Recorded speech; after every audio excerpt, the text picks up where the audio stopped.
En Côte d'Ivoire, 72% de la population vit à près de 5 km d'établissements de santé.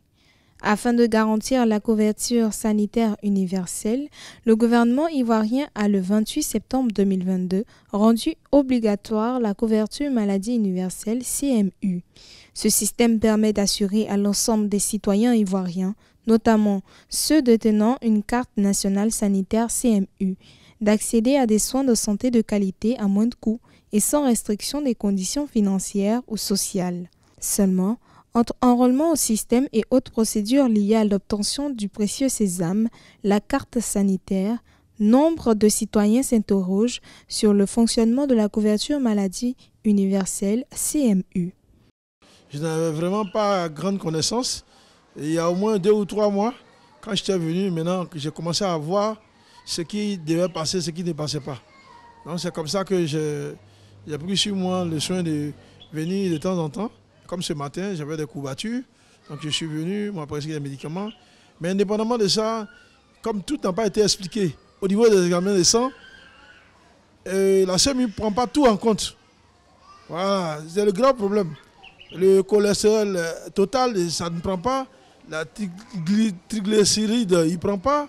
Pour mieux comprendre le fonctionnement de la couverture maladie universelle et des prestations sanitaires qu'offre la carte nationale sanitaire CMU, nous sommes allés à la rencontre de Kone Karidja Bomba, directrice de l'affiliation de la Caisse nationale d'assurance maladie CNAM. La couverture maladie universelle a un panier de soins qui a été défini sur la base des pathologies, donc des maladies qui sont les plus courantes et qui ont le plus d'impact sur les populations. Avant la CMU, on avait seulement 5% de la population qui avait une forme de couverture contre le risque maladie. Donc pour les 95% des personnes qui vivent sur le territoire ivoirien, quand ces personnes-là ont un souci de santé, elles payent à 100% les frais liés à leurs besoins de prise en charge. La couverture maladie universelle, justement, est venue pour ne plus que le coût de la santé soit un frein à l'accès aux prestations. J'appelle encore les populations à aller dans les différents sites d'enrôlement situés sur toute l'étendue du territoire, que ces personnes-là aillent se faire enrôler. À ce jour, 3,8 millions de personnes ont été enrôlées et plus de 3 millions de cartes ont été produites.